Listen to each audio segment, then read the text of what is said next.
Nay, may bisita tayo mamaya. Tsaka naalala ko pala, Nay. May picture na ba kayo sa akin? Pag kasi sumikat ako, paano kaya yun? Nakapagpa-picture na kaya kayo sa akin? Hanapin ko nga.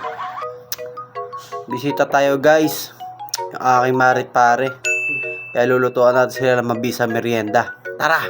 So, ayun nga guys, at nakapamili na agad kami dito. At ang init. Nagagalitan ako dyan ni nanay. Uwi na tayo. Ayan. Luto na kami dyan. Pinakamabisang pansit. Pansit-pansitan lang yan guys. Ano muna.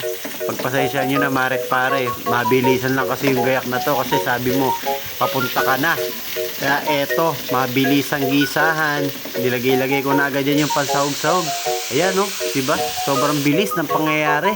At nakapagpakulo na agad na kung ano-ano mang pwedeng ilagay. Hindi na muna natin gagalingan sa pagluluto guys. Kasi mabilisan talaga. Hinahabol ko din sila na pagdating nila makamerienda na agad sila. Ganon kasi tayo guys, diba? Ang bisita nga pala natin ngayon guys, manggagaling pa siya sa Llanera, diba? Dadayuhin pa tayo para lang makita tayo.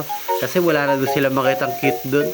Cute! Talaga ba, Patrick? Tuloy-tuloy na tayo sa pagmemekos guys. At ayan, konting hintay lang dyan. At pag lumambot na yan, hanguin na natin. And then, magpakulo na tayo ng para doon sa noodles ng pansit. At ayan na guys, waiting na lang tayo na kumulo yan.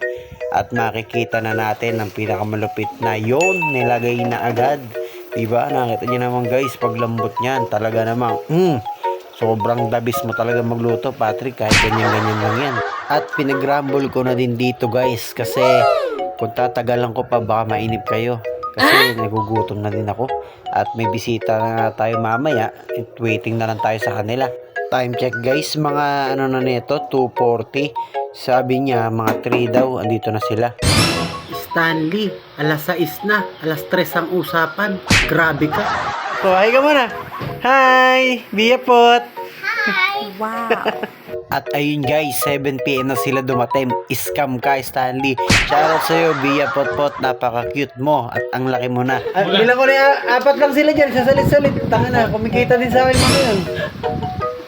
At ayun nga guys, tamang kwentuhan lang kami doon. Kasi si Mare tawa ng tawa sa mga kinikwento ko dyan. Talagang hyper siya dyan. Ang lakas niya tumawa. Tapos si Stanley, ang lakas manula. Kaya sabi ko, tama na yung kwentuhan natin. Magkantahan na lang tayo.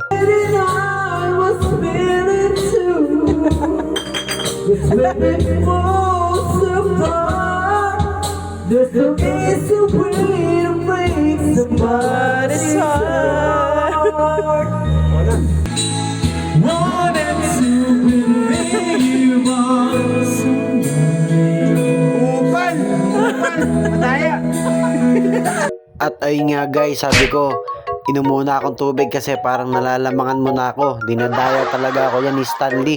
Kasi alam ko dati mas malapit ako kumanta dyan eh. Pero ngayon, sige, sa'yo na. Ikaw na bahala dyan. So guys, uwi na sila. Bye! At ayun nga guys, nag-aaya na ang inaanak ko, si Bia Potpot. Shoutout sa'yo, Maring Thea at Paring Stan. Salamat sa pagdalaw. At ayaw na magbabay ni Bia Potpot dito kasi tinatamad na siya at gusto niya nang umuwi. At yun, uy, heart ka sa akin, Paring Stan. Ingat kayo, salamat sa pagdalaw. Salamat din guys sa mga nanood at sumama ngayong araw. Ingat kayo palagi, love lots.